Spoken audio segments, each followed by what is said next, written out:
where I was started living in a car thinking it wasn't that big a deal, I'd get back on my feet. Maybe a couple months I'd get a new job, make my deposit on a new place and be fine. But I was sick a lot. Under the shadows, forbidden and hot, desire grows more often than not. Sorry is a stupid word. It's a stupid thing to say, especially considering it's not like I planned it this way.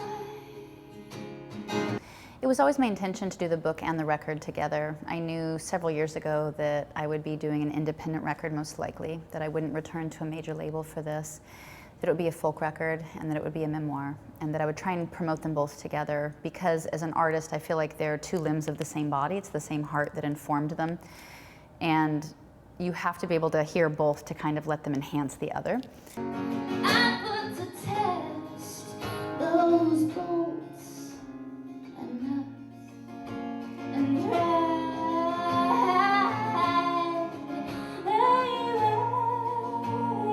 Hey, so fast, so far. I've always been very transparent as an artist, and I've been known throughout my career to share a lot. But I think people will still be quite surprised by what's in the book. Honestly, I think the biggest setbacks I faced were after I became famous. Things with my mother, our relationship breaking down.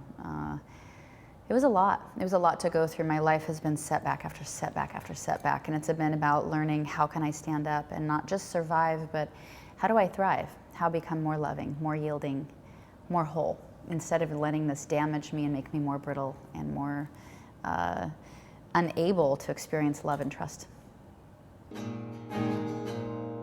It's boiled down to this. You can't hold me. Just healed by a kiss. It's hard to stare at you, knowing you like I have.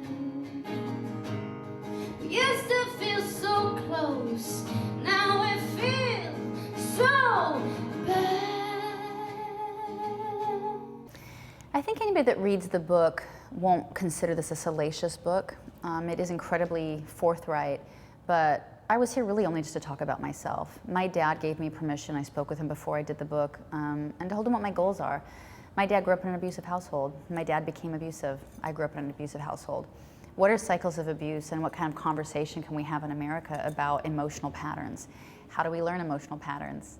How can we have a conversation that isn't shaming so that you can actually show up and say, I was hit as a child, and then I ended up hitting my child? That's a really delicate thing to talk about for my dad. I think that my dad has a tremendous amount of courage for being willing to show up and be seen in the book like I did, and he said, Jewel, this is your life. These things happen to you and you have every right to talk about it.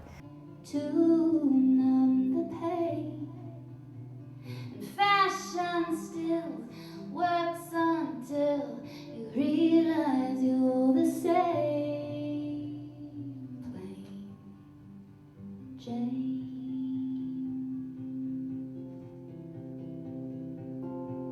You have a rock hard body, but you only make love in the dark. I'm very aware my son will read the book at some point, and I certainly held things back because of that. There's certain things about certain relationships I really didn't go into, but I want my son to know who I am, and I really believe resilience has a lot to do with honesty, not in editing. And so I want my son to know my struggles, as the things I failed at and the things that I did well at, because he's going to face struggles and he's going to face failures. And if the takeaway for him can be I'm capable of failing and picking myself back up and reimagining myself and redrawing myself, then that's the only life lesson I really hope to be able to imprint on him. She stepped off of the boat to see flowers in his hand. The man she would marry was as hard as the mountains. She had his children in a log cabin.